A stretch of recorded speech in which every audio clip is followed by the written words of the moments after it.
Management companies में, क्योंकि वो मैनेज करते हैं हर चीज़ को ना, मक्खी चूस की तरह चूस लेते हैं। तो आरपीएसएल उस कंपनी के पास होना ज़रूरी है। आरपीएसएल होने का मतलब ये नहीं है कि वो ओनरशिप नहीं है या मैनेजमेंट कंपनी।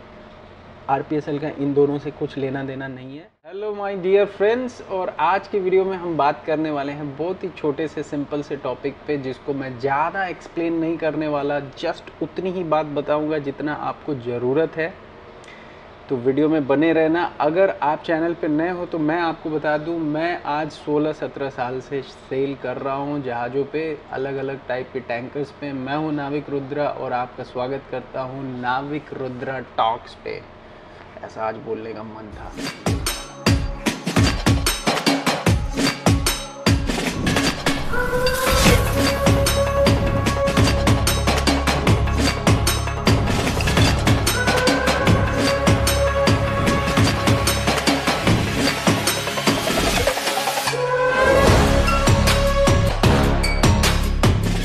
बेसिक में पहले समझ लो कि ओनरशिप किसको कहते हैं और मैनेजमेंट कंपनी किसको कहते हैं।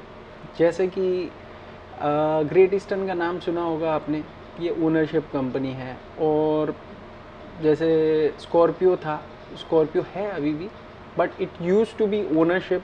Now they are manning also, they are managing other ships also.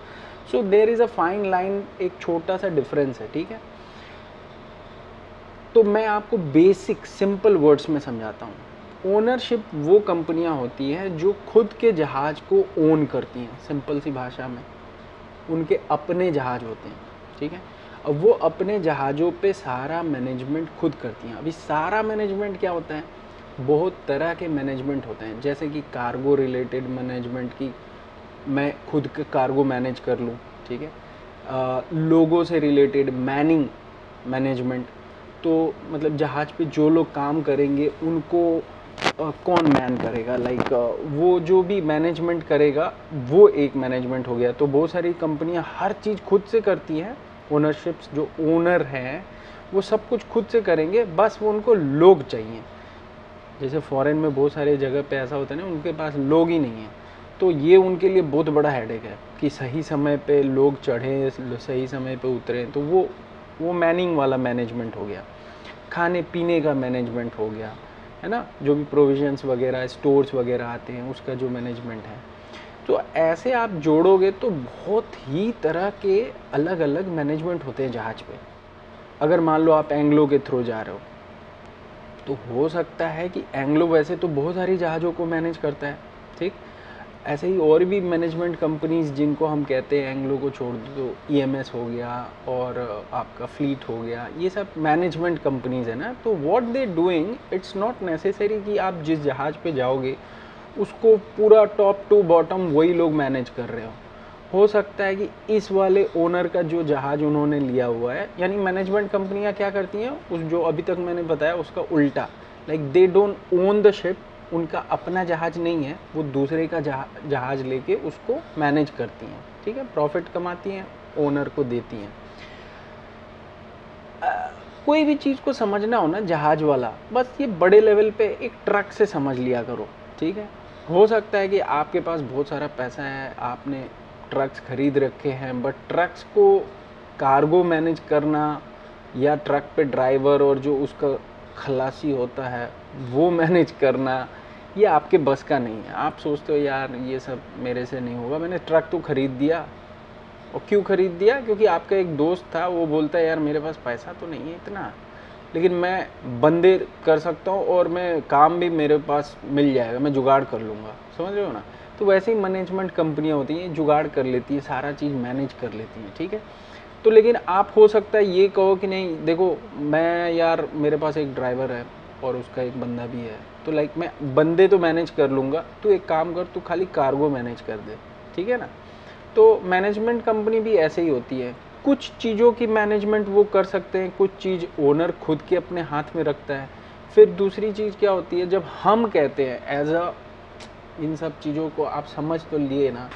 अब बात ये होती है कि as a crew, as a officer, जब आप जहाज़ों पे जाते हो तो ये मैनेजमेंट कंपनी और ओनरशिप में हमको क्या डिफरेंस देखने को मिलेगा? वो जाए भाड़ में, वो क्या कर रहे हैं, वो उनके वो जो झोल झपाटा है ना, उस पर ध्यान मत दो, ठीक है? वो झोल झपाटा तुम्हारे लिए नहीं है। हाँ, स्पेशली तुम जीपी रेटिंग करके जा रहे हो या फिर आई डोंट नो कैडेटशिप करके जा रहे हो, तो तुमको इतना ज़्यादा टेंशन लेने की ज़रूरत नहीं है। फ़ायदा और घाटा तुम्हारा क्या होने वाला है?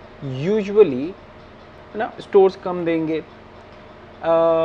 खाना पीना इतने में, वो जहाज़ पे तो इतने में चल रहा है, वो जहाज़ पे इतने में चल रहा है, तुम्हारा इतना क्यों है, वो कम कर देंगे, ठीक है? सैलरी हम लोग, यार तुम इतना मांग रहे हो, अच्छा हम अगले जहाज़ पे, अगले रुको तुमको हम दूसरे लोग बुला लेंगे, हम सस्ते वाले लोग भी बुला लेंगे, ठीक है ना? तो मैनेजमेंट कंपनी हर चीज़ को कम कम कम करने लगती है।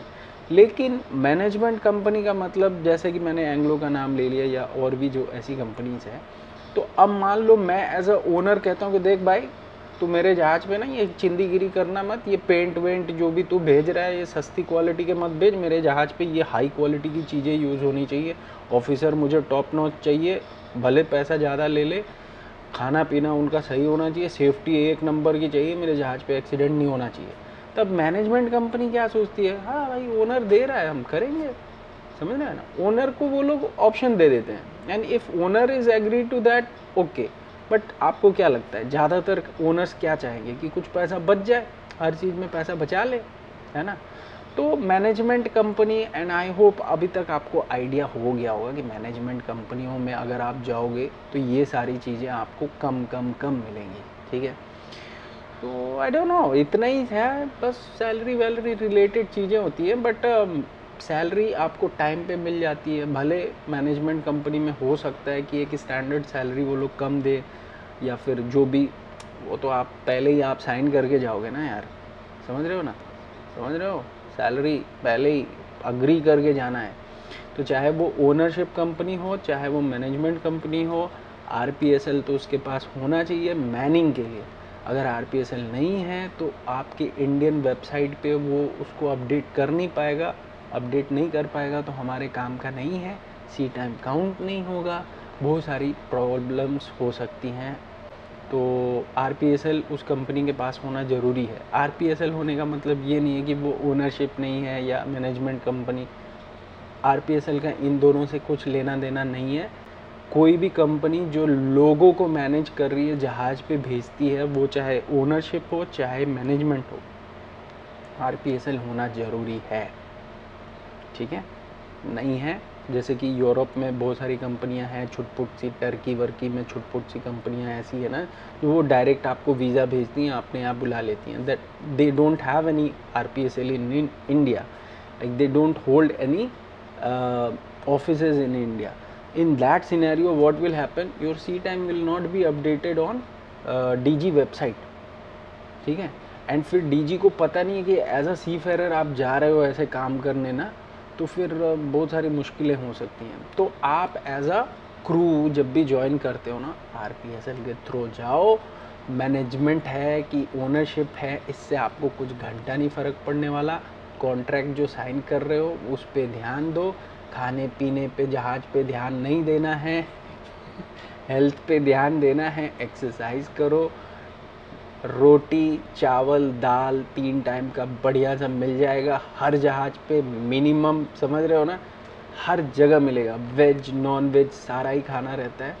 हाँ, ज़्यादा हाई फाई एक्सपेक्टेशंस लेके रहोगे तो हमेशा अभी मैं जिस जहाज़ पे हूँ, मैं आपको बता दूँ, best of the best, best of the best, मैंने पहले भी बता रखा है एक वीडियो में। तो यहाँ हर चीज़ बेस्ट ऑफ द बेस्ट खाने पीने का है। लेकिन अभी हम लोग एंकरेज पे हैं काफ़ी दिन से, तो अभी प्रोविज़न ख़त्म होने को आया, तो अब मैनेजमेंट, अब ना उसको कहते हैं रैशनिंग हो रही है, ठीक है?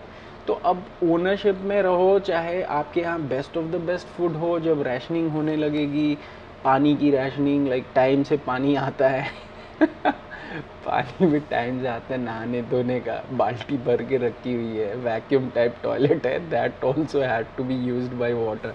तो देख रहे हो ना, इधर उधर की बातें मैं यार घुस जाता हूँ, ठीक है? अभी किसी को लग रहा होगा ना कि क्या बोर कर रहा है, तो बोर कर रहा हूँ, जाके छोड़ के चले जाओ। मैं पहले ही बताता हूँ, मैं I like to talk with my friends, all my subscribers है लाइक माई फ्रेंड्स, सर बोलना छोड़ दो, भाई भाई बोल के लिखा करो कुछ भी कमेंट में, ठीक है। और कमेंट आजकल करना कम कर दियो। जय हिंद जय भारत तो लिखना ही लिखना है। अगर ये वीडियो अच्छी लगी है तो क्यों अच्छी लगी, आई डोंट केयर, जय हिंद जय भारत लिख देना, मैं समझ जाऊंगा कि आपको ये वीडियो अच्छी लगी है, ठीक है। और तो चलो फिर मिलते हैं अगली वीडियो में। जय हिंद जय भारत।